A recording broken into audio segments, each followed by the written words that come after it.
When solving a logarithmic equation, sometimes we need to convert the logarithmic equation into exponential form in order to access the variable we're trying to solve for. But an easier case is when we have a logarithmic expression on both sides of the equation where both logarithms have the same base.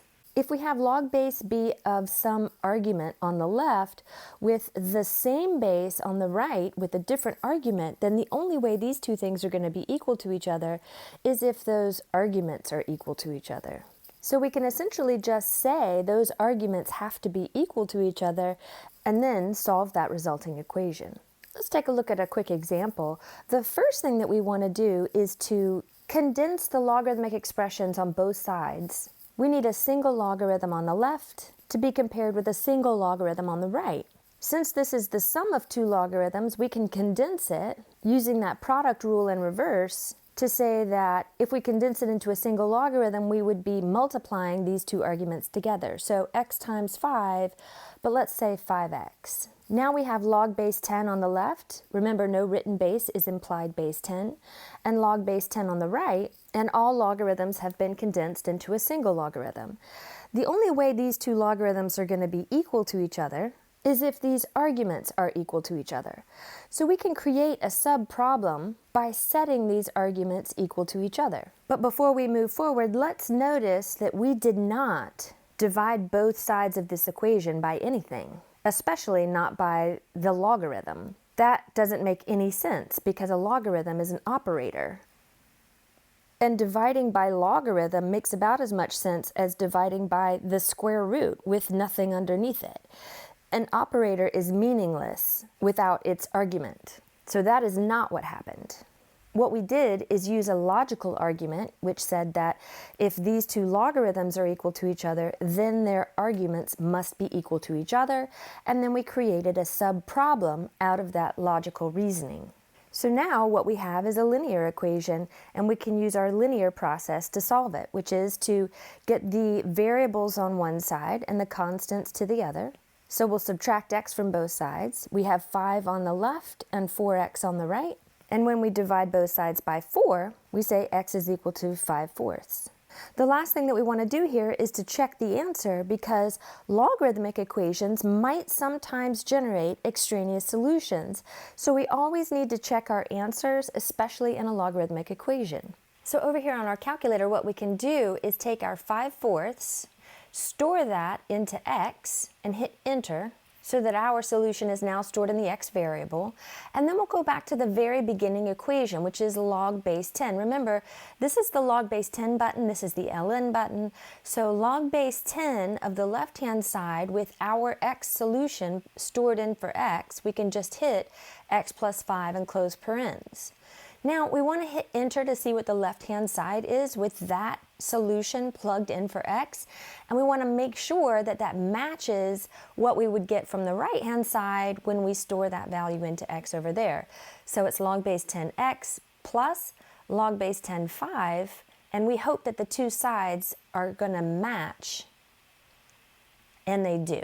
So since both sides yield the same output with our solution plugged in for x, then our solution does work.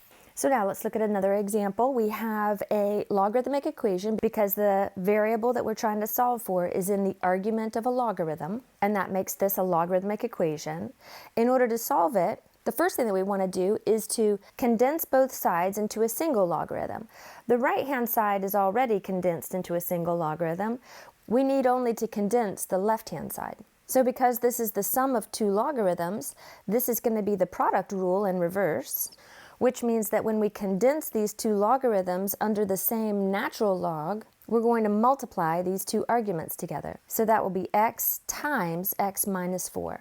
On the right-hand side, again, we didn't have to do anything, so we'll just copy-paste that down. Now we have a natural logarithm on the left and a natural logarithm on the right, which, as a reminder, is the same thing as log base e of x times x minus 4 and log base e of 3x. So since the base is the same on both sides of this equation, that means the only way these two things are equal to each other is if their arguments are equal to each other. So we create a sub-problem based on logic that says that these two arguments have to be equal to each other in order for those logarithms to be equal to each other. So we set the arguments equal to each other and land at a quadratic equation. As soon as we notice that it's quadratic, the first thing I like to do is to set it equal to 0 because we have 4 different options for solving a quadratic. We could set it equal to 0 and factor, use the quadratic formula, which also requires us to set it equal to 0. We could also complete the square or use the square root method, but given the choice, I most often use one of these two, and both of them require me to set it equal to 0. So we'll distribute this x into the parenthesis and say x squared minus 4x. And on the right-hand side, we still have 3x. So let's get our x terms together by subtracting 3x from both sides. So we now have x squared minus 7x is equal to 0. And I can now see that this quadratic factors quite easily. If we factor out an x, we have x minus 7 that remains. And when we set each of these equal to 0, we get x is 0 and x is equal to 7. So we absolutely need to check our answers, remembering that logarithmic equations sometimes generate extraneous solutions.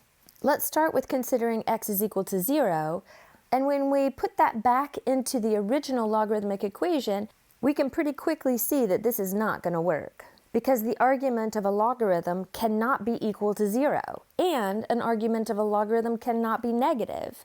So x is equal to 0 is an extraneous solution. Now let's check x is equal to 7. We could put this into our calculator, but let's check it by hand.